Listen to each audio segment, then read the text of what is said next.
Welcome to the Top Order podcast. Just myself and Michael in the room this week. So you can guess the theme. We're going to cover England versus India. We're also going to talk about the West Indies' historic win at the Gabba in the pink ball test match in that two-match test match series, which has left us wanting more and more test cricket. Luckily, plenty more of it to come in India, which we'll tune into on this episode of the Top Order podcast. Stay tuned.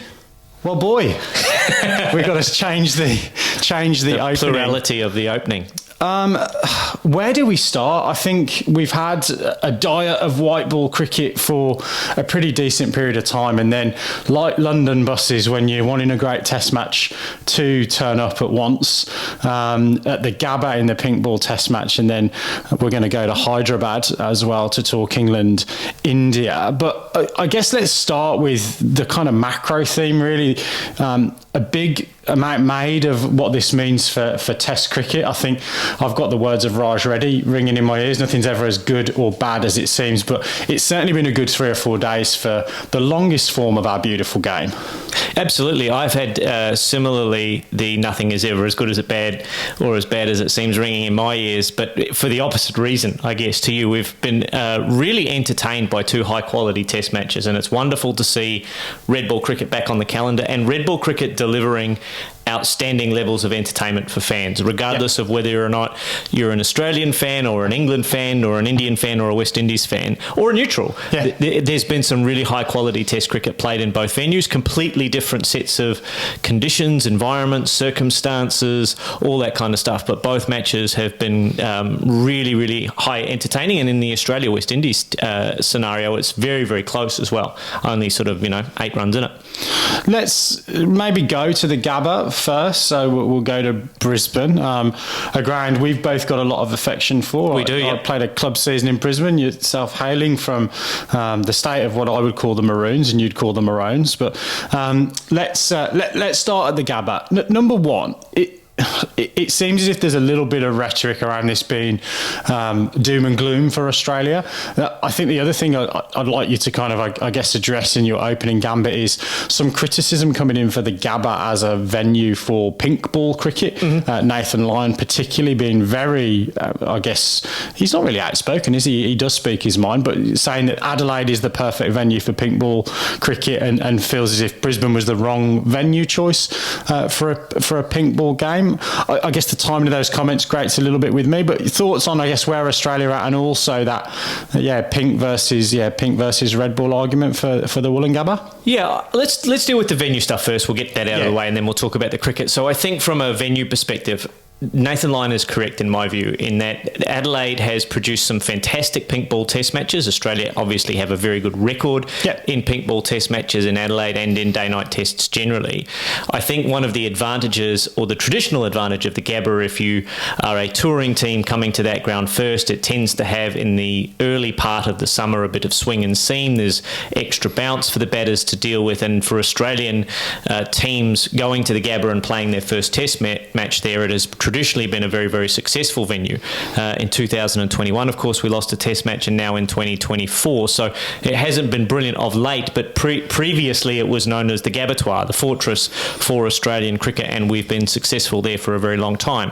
I think Adelaide does provide a fantastic venue for test cricket, both in terms of the playing conditions, but also the fan experience. Yeah. So behind the scenes at the Adelaide Oval, there's some tremendous fan zones and areas where you can go and spend the day at the cricket or the evening at the cricket and not watch a ball, a little bit like going to the tennis or some of those other venues, the races, etc. You can go to those occasions and be part of the spectacle rather than part of the viewing of the sport itself. So I think from all of those perspectives, Adelaide's a better venue for day-night test cricket. We may not see many more tests at the Gabba. Of course, that venue is going to be demolished in a year or two's time to make way for the Olympic venue, which will go in its place. So cricket in Brisbane will look very, very different going forward forward and will never really be the same again once that venue is then potentially re-established as a cricket venue post 2032 Olympics. So enjoy it while it lasts, cricket fans. This will be one of the last times you see Test cricket played in the old Fortress Gabatoir. Let's move on and talk in a bit more detail about the actual cricket through the course of the series. So I think let's put this in perspective. A comfortable victory for Australia in the first Test at Adelaide in a day game there. So West Indian batting really not firing, although a couple of bright spots, I guess, with the ball for them even in that Test match. But then coming into this Test at the Gabba, still some question marks around that Australian batting lineup. And I guess let me lead into this. I know you're keen to talk a little bit about probably Smith and Green and whether that's the right combination in terms of batting order. And then I guess, I know it's early into this era, post David Warner era, but taking him out of that side, not just the fact that he's missing from the top of an order that he's been at for a pretty decent period of time, it looks a bigger hole than just his name taken out of it from an outsider's perspective. Your thoughts, I guess, on that batting? It's been historically, or statistically, if you like, one of the worst performances by an Australian batting lineup at home in the last 45 years in terms of the number of runs per wicket fallen and all the rest of it.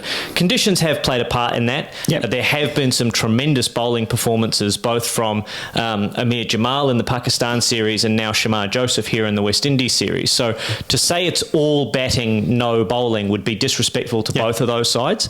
And I think we really need to give credit to particularly Shamar Joseph in terms of his performance in this second Test, in the second innings, getting 7 wickets in only his second Test match, on the back of a busted toe that he had to strap together with duct tape and take injections or whatever he had to do to get through to the to the bowling crease. That is a special performance, and we shouldn't take anything away from that. But historically, this has been a really poor summer for Australia, papered over by Travis Head's 100 in the first Test in Adelaide, and also David Warner's 100 in Perth. Yeah. Australia get a big total there and start to assert their dominance over Pakistan. Those two innings notwithstanding, Australia's been pretty poor in this series. You have a look at their stats over the last 12 months. None of those batters, none of them average 45 with the bat. Not even Khawaja. He's the best at 42. Steve Smith averages 41 over the last 12 months. Travis Head 39, and then it starts to really fall away from there. So, Australia haven't been performing to their expectations over the last 12 months. And if you have a look at their kind of average score, if you sum up all the averages of all the batters, it's around about 310. So our 290 for 9 is about a par score for Australia, and it just wasn't enough really against that West Indies side that has a bit about it and played really good cricket. Well, look, you mentioned it first, so let's talk about that declaration at 290 for 9. A bit of Ben Stokes in that declaration. I'm guessing, sort of factoring in, that it was a pink ball Test and that was a good time to be bowling potentially. Any qualms with that decision? It certainly didn't blow up on our Slack channel as something you were passionate about at the time, but maybe you were just away from your phone. No. Historically, that is history says that that's a poor decision to declare behind. I think Australia have only beaten the West Indies twice having declared behind. Yeah. Or maybe even twice ever having declared behind. It's not many times. I was quite happy with the decision because what you wanted from that scenario is for Australia to take a wicket before stumps, and they did. Yeah. So if you can dismiss one of the openers in a tricky little period for batting, that is job done and should make up for the 20 or so runs that we declared behind. So I was completely fine with that decision. Many wouldn't be, but I mean, you have a look at the result, and we declared 22 behind and lost by 8. Those 8 runs, from Hazelwood and co could have been crucial to the outcome, but at the time and even after the game, I'm pretty okay with that decision to declare. I would have done the same. Yeah. And from a batting perspective, Baldy, I guess Steve Smith opening the batting and carrying his bat through that innings for 91, although not getting Australia across the line, probably more like him batting at 4 and batting with the tail. So it wasn't a case of him being the opener and having a different role. Anything you would suggest he might have done differently? He gave the single quite freely when, I guess, certainly when a couple of the bowlers were in, until Hazelwood came in really. He was comfortable to give the strike to Nathan Lyon and to a lesser extent, I guess, Pat Cummins. Yeah, I mean, those guys have come a long way. I mean, we've seen Nathan Lyon, not maybe statistically, but in terms of his maturity as a batter, he has been more able to contribute to big, meaningful partnerships. I mean, you go back to the Ashes and a number of others in the last 12 to 18 months where he's been able to hang around with a recognised batter, if you like, and contribute to those partnerships. So I think that's a really appropriate way of going about their cricket for Steve Smith. He did a really good job holding that Australian innings together. He didn't get a lot of help. If you have a look at that second innings scorecard, Australia didn't really put together much help for him other than maybe some swashbuckling from Mitchell Starc and some a pretty mature innings from Cameron Green until he was bowled by Joseph off a reasonable ball that kind of bounced, excessive bounce, got him on the elbow, and then that crashed onto the top of off stump. So that's a good innings from Green. That's a tick for him. And if you're looking at the kind of totality of the series, if you just look at this test match, the two best batters are the two guys that people are starting to throw questions around. So they've done themselves, a pass mark in terms of this test match, that's for sure. Yeah. I guess we always talk, and particularly in England, talk about needing to take pace to Australia to challenge. What do you think about, I guess, that West Indian bowling attack? We're clearly going to talk a little bit about Shamar Joseph. He got picked up in after auction, I believe, so that they were, I think, going through the process of being able to fill up their rosters for players that had pulled out. That had already taken place on a conference call, and then he's got an even later deal to go to the PSL off the back of his heroics here. But I guess my question at the end of all that is, he bowled quick. Did that rattle the Australians a little bit? They don't really have a lot of, I guess, challenge against extreme pace unless they're facing their own bowlers in the nets. Was this a little bit of a surprise to them, do you think? Someone bowling high 140s and into the early 150s? Exactly, and that's fantastic for the West Indies to unearth another talent like that. Yes, I think it is an issue for Australia. If you have a look at the dismissals for Marnus in particular over the last 12 to 18 months, a lot of those dismissals are genuine pace, outside off stump. The difference in time to make decisions around off stump is minimised once you start getting into 140, 150 plus. And I think what we're starting to figure out is that there is a challenge for Marnus in particular, but other Australian batters as well, making good decisions when the ball is 145 plus around that off stump. Marnus has got out consistently over the last 12 to 18 months, nicking balls that he could have otherwise left. So that's an issue for him, and that's why we're seeing his average over the last 2 years under 45. It's gone from 60 at the start of this year in terms of career average to down somewhere around 50. So he's regressing back to the mean, as Raj Reddy predicted a year or so ago. So I think there are some genuine challenges that Australia have got facing genuine pace. And I don't think it's going to be different anywhere else around the world. If he goes and plays on fast, bouncy wickets and, the West Indies can produce a wicket or two in their home conditions that have got a bit of pace and bounce, he's going to be a dangerous customer going forward. And I'm really excited, not just because he's got a deal to go and play T20 cricket, but he said after that match, I want to play cricket for the West Indies, and I will always make myself available for the West Indies to play Test cricket. So hats off to him, because that's an outstanding statement for him to make as a young cricketer, putting Test cricket first and foremost in his kind of list of priorities.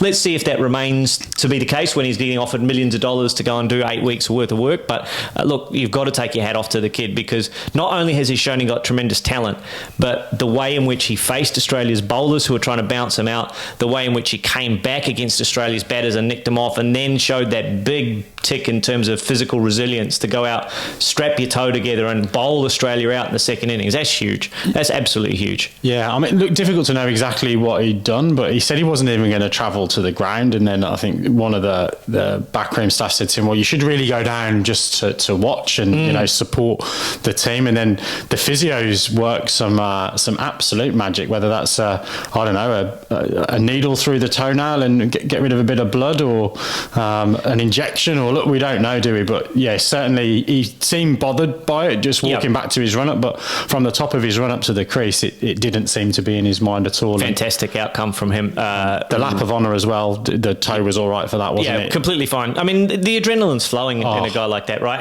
And that's a tremendous, I used tremendous about 55 times in last week's pod, so I need to find another superlative, but it was an outstanding victory for the West Indies. It had one of the greats greats, Brian Lara, in tears at the outcome of the match. Hooper as well, yeah. Absolutely. So you can see it clearly means a lot to the West Indies to continue to perform in Test cricket. There's been a lot spoken about whether or not they prioritise Test cricket. Clearly, the players and the staff and the people watching the game really do.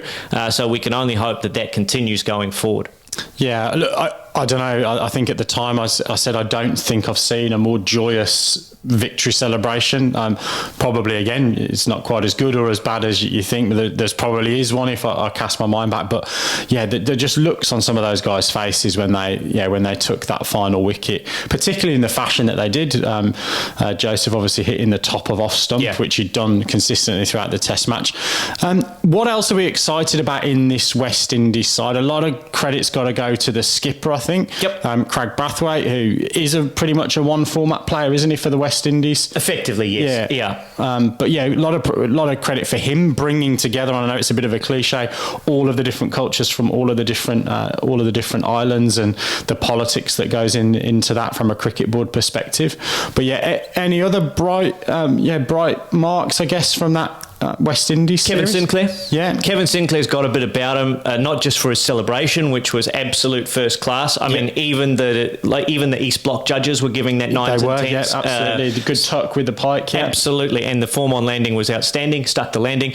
There's a lot to like about that middle order. I'm not quite sure who my favour is. I think it might be Kirk McKenzie, but you could pick any one of those middle order guys. I like the look of Alec Athanasi, actually. He's got a little bit of Lara in him. There's a little bit of swagger about those guys, which is great. And you've got two really good openers to complement that batting order in Taj Chanderpaul and Craig Brathwaite, who are kind of not dour, but they've got a bit of stick-to-itiveness about them. So there's lots to like about that West Indies side. I really like Joshua De Silva. I always have. I was so glad that he got runs in that Test match as well. Keeps in a floppy. I'm not sure about that.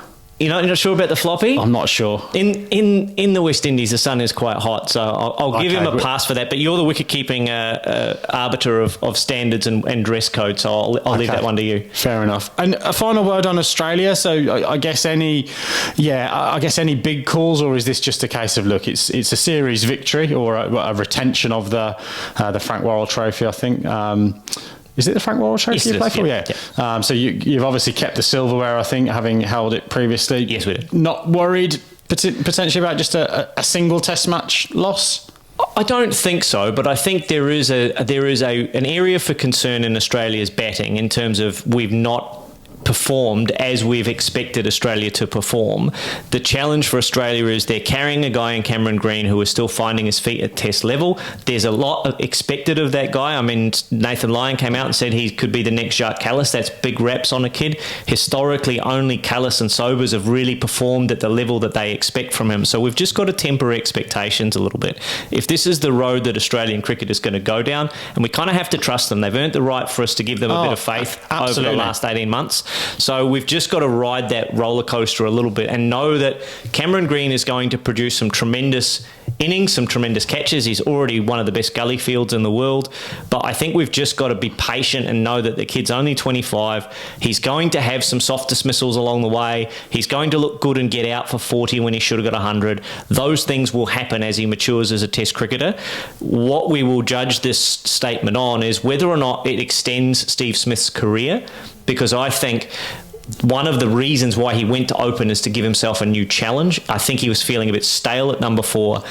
So if that extends his career and provides an opportunity for Cameron Green to grow into his role as a Test cricketer, those are big wins for Australia. So we're not going to know if this is a success until 2 years' time, I don't think. Yeah, I think the thing for me is that you've got some guys that are in and around that conversation, but when you go back to the real halcyon days, I guess, of your cricket from the early or late 90s really through the early 2000s, there were a lot of guys pulling up trees in Shield cricket from a runs perspective. We're not seeing that, and we're not seeing that in world cricket really, in terms of that first-class performance, and particularly that first-class performance being an arbiter of whether or not you're going to be good enough to cut the mustard from a Test perspective. So yeah, I think you've got the right personnel. I guess it's just whether there's anyone else on those depth charts to kind of come through with weight of runs. If there is a shock retirement, if there is a Usman Khawaja saying, do you know what, I've had enough, or a Steve Smith going, do you know what, I'm going to go and just play some IPL for a bit or something along those lines. That will be a real challenge for Australia. And what will end up happening is they'll go back to guys that they've already discarded.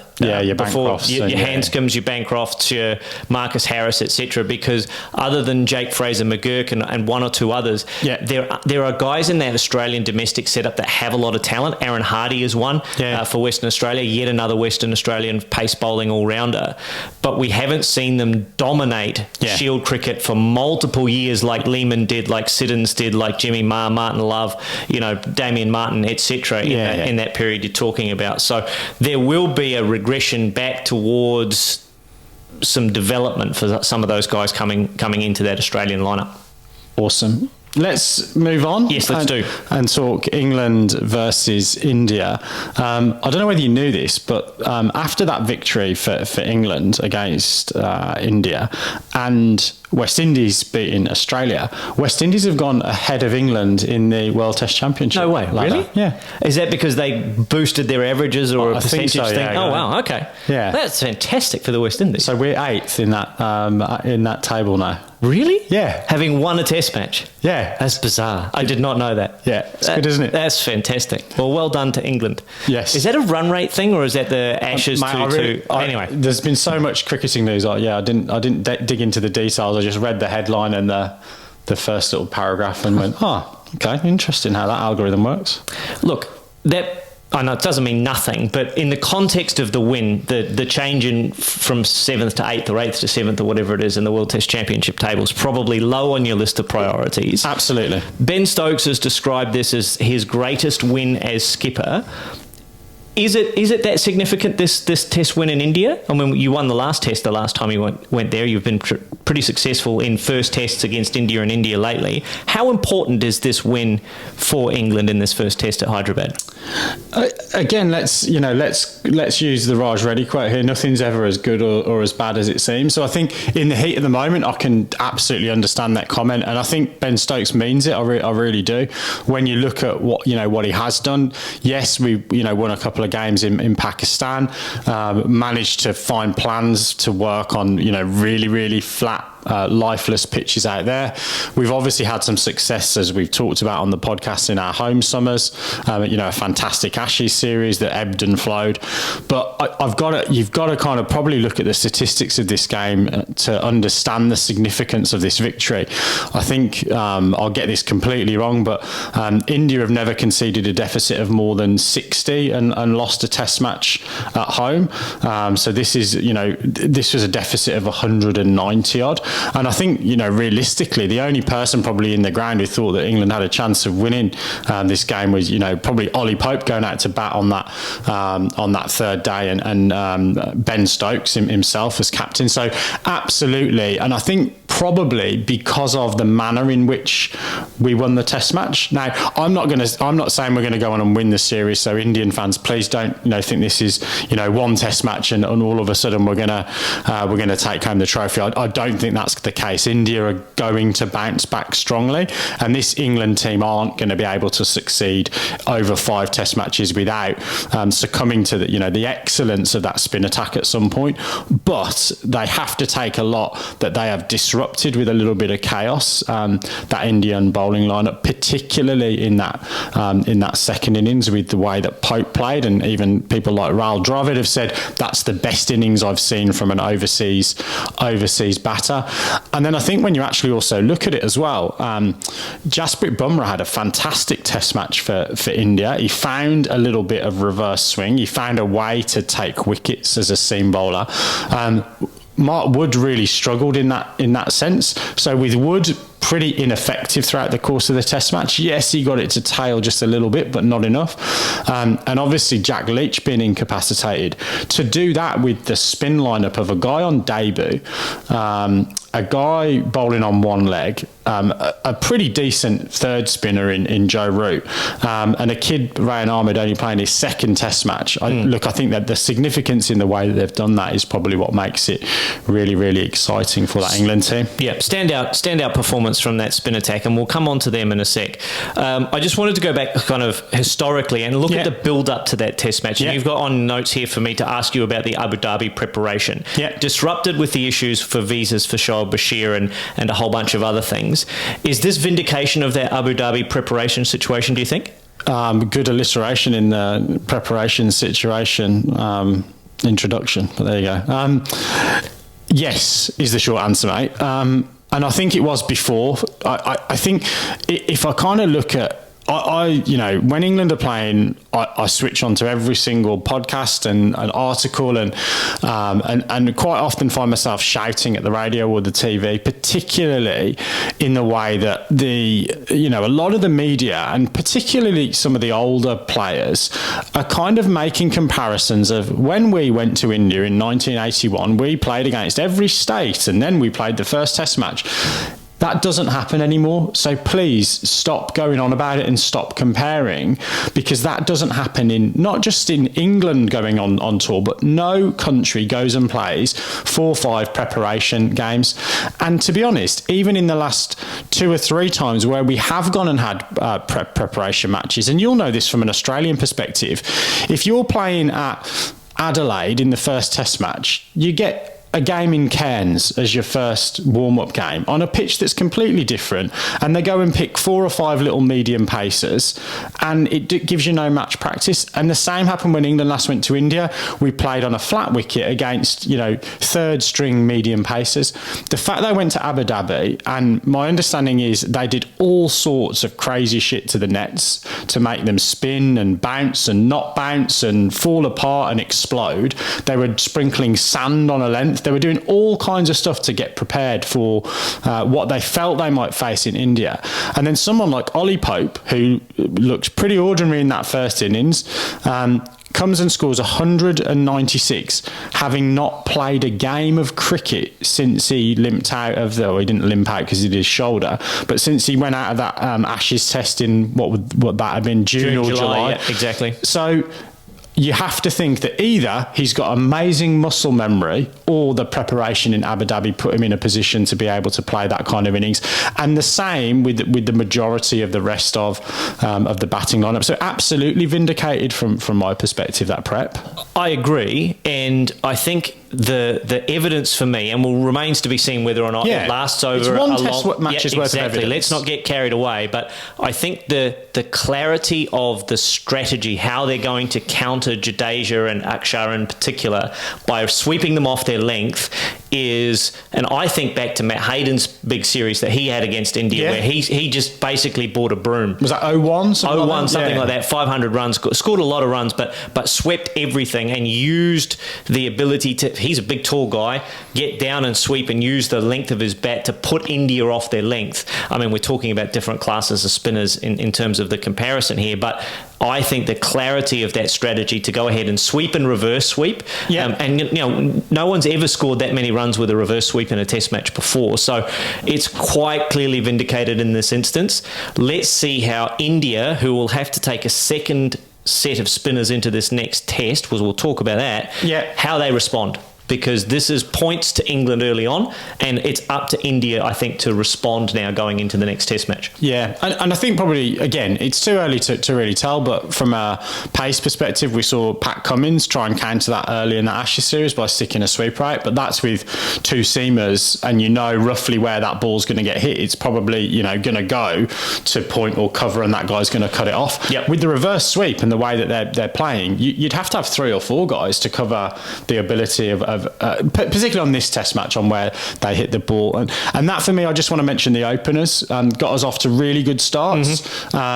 Maybe not from a necessarily completely from a run scoring perspective, but the intent that the guys scored to get 50 up in that first innings, and important runs as well. Duckett, I think, getting 40 odd in that second innings, really just set a little bit of momentum. So I think them setting the tone at the top of the order was really important. Yeah, super important. Not just because, and we talk about David Warner and his impact missing from the Australian team. It's the impact to get off to a good start, to get 45 or 55 with the 2 partnerships before spin came on in earnest, and they had spin from both ends. So they were able to get their innings away and get confident, put Rohit Sharma a little bit on the back foot as a skipper, and make India sort of chase the game a little bit. So look, it was outstanding performance from England, particularly conceding 430 in the first innings to India, who batted really well in this Test match. You got 87 from Ravi Jadeja. Well, they're going to miss him when he doesn't play in the second Test. Yeah, and they've said he's out, but I always take that with a pinch of salt, to be honest. We'll come on to that. But yeah, look, fantastic for them. Should we talk about the England spin bowling trio, quartet? If you got to really count Joe Root. Let's quickly talk about that Indian batting, because I think you mentioned 430. I think Rahul Dravid's come out and said we probably left 80 odd runs out there. So none of those guys going on and getting that big score, I suppose, might be the thing that you'd point to, because that would have really killed the game if any of those guys, whether it was Jadeja or KL Rahul, had gone on and got 120. That was definitely game over then. Or Jaiswal at the top of the order. At the top of the order, yeah. I mean, the funny thing is, we talked about this Test at the conclusion of England's first innings, and we thought, well, India are 50 in front, England are 50 behind in terms of par scores, because England had lots of starts in their first innings. Only Stokes won and got 70. India had 3 guys go from 20 to 80, and we thought that was going to be a big difference maker. But actually, at the end of the day, the big difference maker is when you go on, as Raj says, and get big daddy hundreds. Yeah, and that was what Ollie Pope did, and he got support with starts from the rest of the guys, and that was enough to put India in big trouble. Yeah, absolutely. So spinners, you wanted to talk about? Yeah, so England brought 4 spinners into this Test match. A lot of people were saying that's one too many. Yeah. But given the injury to Jack Leach and criticism for Tom Hartley, I guess his sort of first 7 overs in Test cricket cost 63 in the first innings. So, England were on the back foot a little bit there, and Joe Root was probably the best bowler in the first innings, I think it's probably fair to say. Lots of criticism of that England spin attack. They had a big job to do to come back and bowl India out, and Tom Hartley did a fantastic job. Yeah, but look, I guess before we talk about his 7 for 62, I think we've got to talk about probably, I think the quote was he's 0 for 62 in his first, his first spell, going at, 8 and over or something like that. I thought he got a little bit of harsh criticism, and I think some of the chat that was going around at the end of the day's play was, why did he open the bowling? Why did Root not open the bowling? There was a left-hander batting. This has got shades of a Simon Kerrigan or a Chris Schofield, or insert name of England spinner who's got smashed on debut and never been seen again. I actually don't think it was that bad. Clearly the Indian guys, with a new ball, it's difficult to bowl spin. I think anybody would tell you that. B, I think they were going to go after him, and Jaiswal obviously, did that in the ultimate fashion by hitting him for 6 first ball, and I think a 6 off the 4th ball as well. Stokes, as is Stokes' want, didn't give him much protection and kept the field up and trusted him to keep bowling. And then when you actually look at where he finished up, he finished with 2 for 131. But if you kind of split his spells up, he finished with 2 for 69 off 16 after that opening spell. Good figures, good return, which is okay. So yes, he went for 130. Yes, he got a little bit of tap, but I think that getting him into the game in that way, and particularly with Mark Wood only bowling 2 overs up front with a new ball anyway, he'd have been on pretty quickly. Anyhow, he'd have certainly been bowling with a ball, 8 or 9 overs old, and who knows what would have happened to Joe Root, who then came back and took some important wickets, got Jaiswal out early on that what would it have been, second day, and chipped in with some important wickets. So I thought he was a little bit harshly talked about, and you then look his performance in that second innings, 7 for 60 odd. Really vindicated why we picked him again for this one Test match. Let's not get too carried away, but absolutely. I know I've said privately on our Slack channel, I think he'll end up with a better set of Test match stats than Jack Leach, and I think he could turn himself, and this is probably a little bit of a slight on him, I think he could be a better version of Ashley Giles, because I think he can clearly hold a bat and provide a little bit of intent, probably at number 8. I'm not saying he's all of a sudden Ravi Jadeja, but there was just a little bit about him, particularly the way the way he batted in that first innings. Ravi Chandrashwan was trying to rush him, and he went, no, I'm going to pull away and I'm going to have a little garden and I'm going to bat on my terms. Just little things like that tells me that this lad's got a little bit about him. Yeah, I completely agree. Look, spinners on debut who open the bowling in India against India are just about on hiding to nothing. He's in tremendous company. Warne's debut in India was 1 for 150, so he's clearly 20 runs better and 1 wicket better than Warne's debut at least, than his debut at least. Okay, I'll take that. But for Hartley and Rehan Ahmed in particular, tricky for them because Jack Leach was clearly not incapacitated, but impacted by his injury, unable to bowl long spells, which is traditionally his want.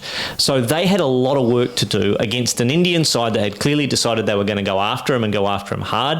I thought, if you have a look at the totality of the Test match where they bowled England to victory in the second innings, which is what you want your spinners to do, they have had an outstanding Test match, that spin quartet.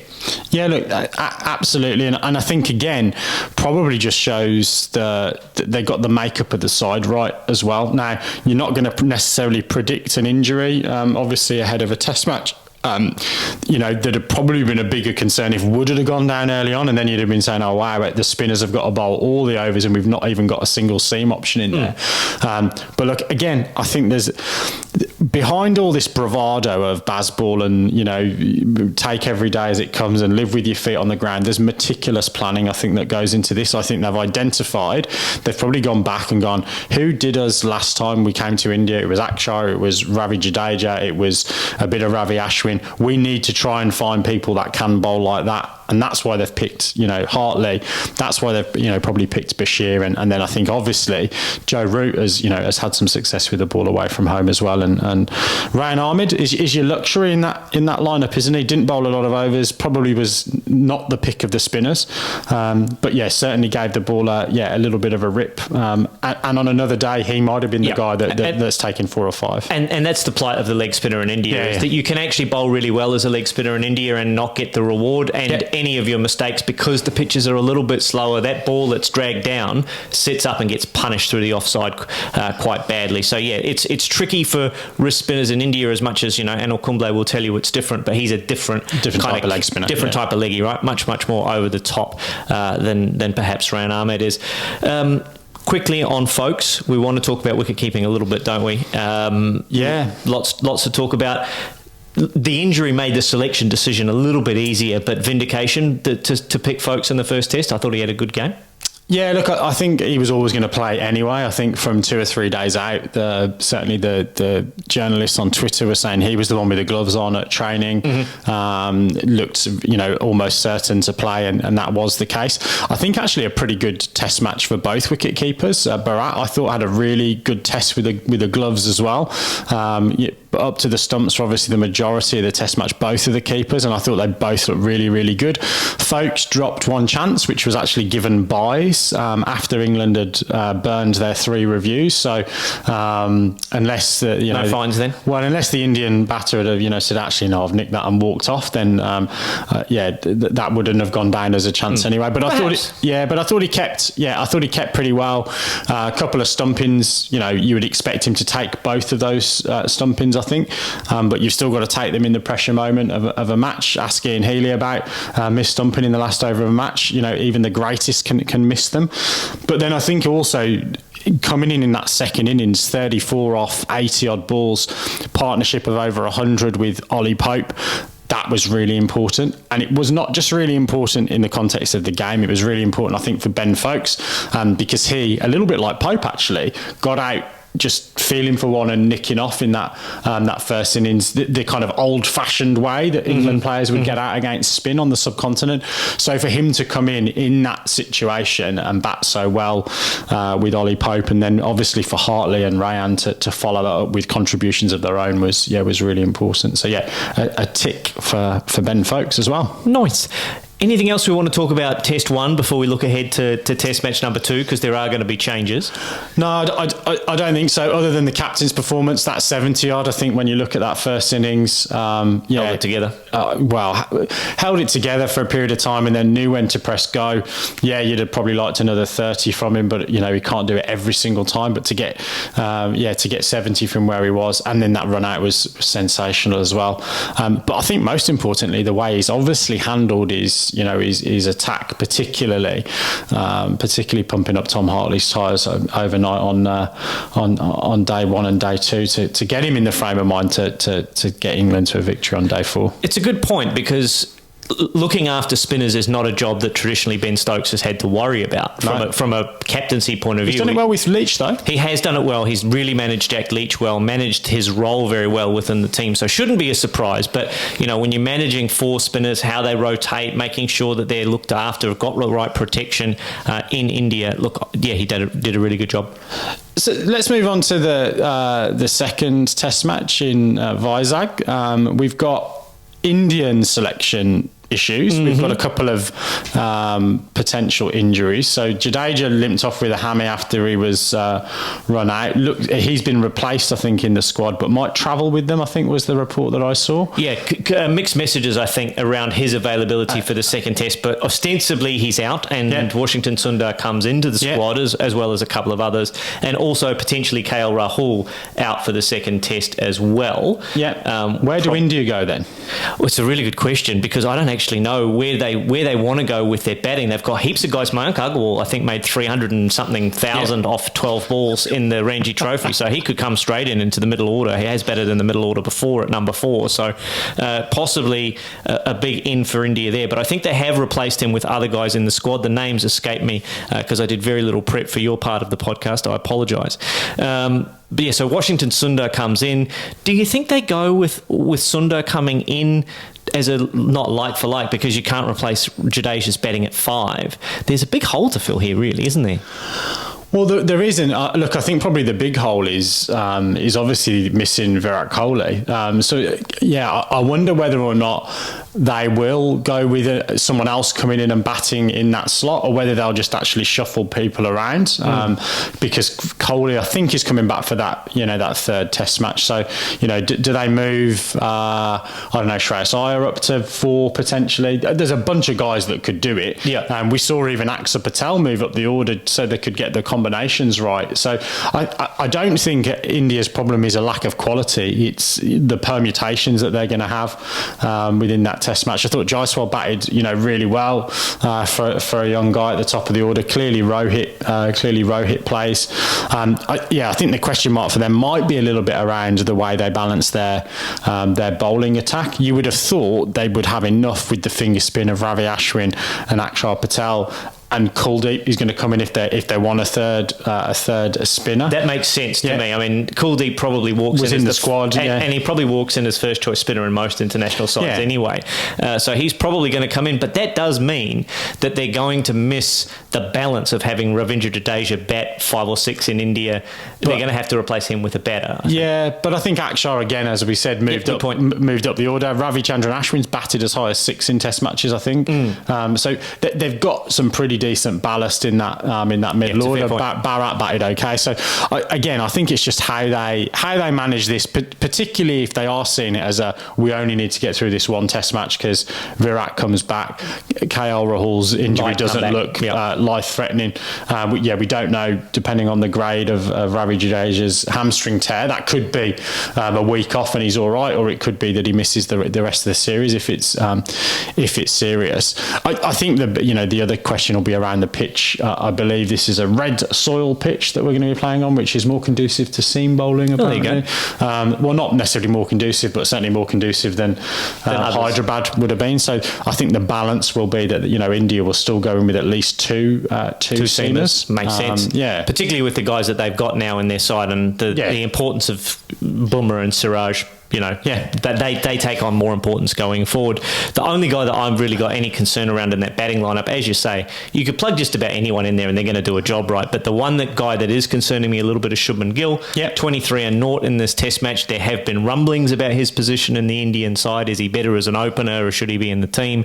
He's got some runway here because of the injury situations. But I think that's one to watch going forward for them over the course of this series. Once they get Rahul back, once they get Kohli back, once they get everyone kind of in their preferred positions, I wonder if his spot at number 3 might come under the microscope a little bit. Yeah, absolutely. But they're going to bounce back, that's for sure. Absolutely. Don't write a champion side off. And this Indian side, particularly at home, are a champion cricket team full of champion players.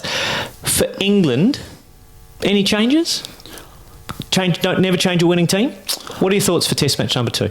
Well, again, we obviously don't know what the pitch looks like, but the game starts on Friday, so the teams will be obviously, I think, a day off today, and then we'll travel up. I'm sure they'll try and squeeze a game of golf in, bit of paintballing on the way or whatever. But look, I think, jokes aside, the talk of the venue is that it's going to be one where you'd pick a couple of seamers normally. So let's just see what the email fired off at the conclusion of that test match to the groundsman was in terms of what he can do to accelerate or de-accelerate the preparation of that pitch. But I do think England will go with 2 seamers. Would bowled, I think, 25 overs in this test match. I think from memory 17 or so in the first innings and maybe 8 or 9 in the second innings. So his workload, whilst not great, was a workload where a guy that hasn't played a lot of back-to-back test matches, I think they'll see how he pulls up off the, I'm assuming, internal flights. And unless they've got a charter, it'll be a economy seat, or certainly not one with legroom. I don't think they have business class on those domestic short haul flights. So they'll see how Wood pulls up. If he pulls up okay, I think he plays with Jimmy Anderson. If he doesn't pull up okay, I think they will make a decision as to whether or not it's Atkinson and Anderson, or whether they go down the route of Anderson and Robinson, dependent upon the surface. But I think they would want that option of someone that can bowl a little bit extra pace, 88 to 90 mile an hour. Does take the wicket out of it a little bit if you've got that extra pace. And then I think from a spin perspective, that's the other question mark. So again, all the reports coming out of the camp were that Leach's injury was pretty bad, and worse to the effect of, if you knew how bad it was, you'd be surprised that he's even on the field. So that suggests to me that he must be a serious doubt for that test match. And then I think that does mean that, if they're playing two seamers, ostensibly keeping folks in the side, which they're going to do, they can only pick 2 frontline spinners. But I think they'll have enough with Joe Root as that third option. But I wouldn't be surprised to see if they went with Hartley and Bashir, and actually Rehan Ahmed might be the one to actually miss out to get that seamer in. So for me, the bowling attack could be Hartley, Bashir, Wood and Anderson. Is that Bashir in for Rehan Ahmed a case of more finger spin equals good in India? Well, again, I think they've got to look at the wicket, and they might even look at what India look like they're going to do, because I think the reality is you can tell a lot from the way the team's set up in practice now as to who's going to get the Guernsey. So unless there's a few mind games going on with the way that India prepare, I think England will know whether they're going to go down the Kuldeep Yadav route or not, and that might help them with their decision-making process. But it'd be really, really interesting to see. But certainly, I think Hartley caused a few problems with his heights, or not problems necessarily, but he looked effective, I think, particularly in that second innings. Bashir's even taller than him. So maybe that's the route that they'll go. But we'd be guessing, but that would be my team if I was picking it. Fair enough. Picking it today. Fair enough. Long way to go in this Test series. Absolutely. Have your expectations changed in terms of what you expect from England in this series, having picked up a win in the first Test? My expectations, to be honest, I think I have become completely and utterly brainwashed by Bazball. As I said earlier on, I shout at the TV when people are criticising the decision-making process that sits behind it, whether it's who opens the bowling, what the batting order is, the way they go out and play, whether they reverse sweep. We have to start, as England cricket fans, I think, and media, trusting that Ben Stokes and Brendan McCullum know what they're doing. Success isn't necessarily going to be defined, as their vernacular would tell you, by a series win. It's going to be going out and trying to push the envelope when they can, and being committed to the decisions that they make. The reality is, I think this is already a win for England, winning a test match in India. Yes, if they get pumped 4-1, it probably, and clearly takes the shine off that. But I think what it shows is that the approach can be successful. It's then the consistency of doing that's going to be the litmus test for England. I hate it, but I agree with you in that I think England have shown that they can be successful in India, and this method can work. The question will be how often, and will it be enough to win the Test series in India, because that is now now on the cards for England. It probably wasn't on the cards for many England fans going into this series, which is great. I think it's going to be really, really interesting for England fans and for India fans to see how India bounce back from a rare test defeat at home, and how England, can they go on with it? Can they consistently perform and take those risks, create that chaos in that kind of environment, and will that be successful 3 times out of 5? Because that's what we're effectively looking at now. 2 times out of 4, can England do it again? Yeah, and who knows, but I know for damn sure, and this is with all due respect, but Dom Sibley opening the batting doesn't give us this opportunity. Plodding away and nicking off to guys turning it away from the bat and trying to survive and hang in on those wickets wouldn't work. Mm-hmm. It hasn't worked for 30 years. It isn't going to start working now. So, look, I really like this approach. I thought it was a cracking game of cricket.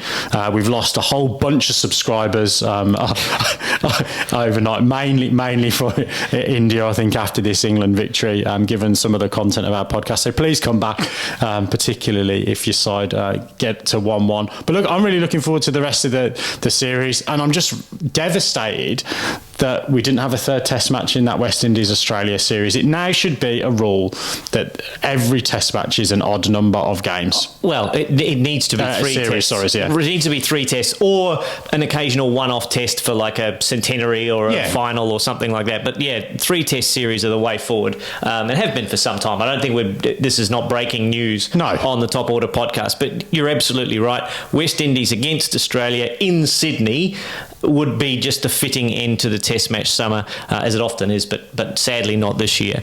But I think we've done it. I think we've got through a podcast. None of us have thrown punches at each other. We've remained friends and covered 2 fantastic pieces of test cricket to kick off some series. Yeah, look, absolutely. Test cricket alive and kicking. We will be back in your feed this time next week to wrap up that second test. They come thick and fast, these first couple of tests.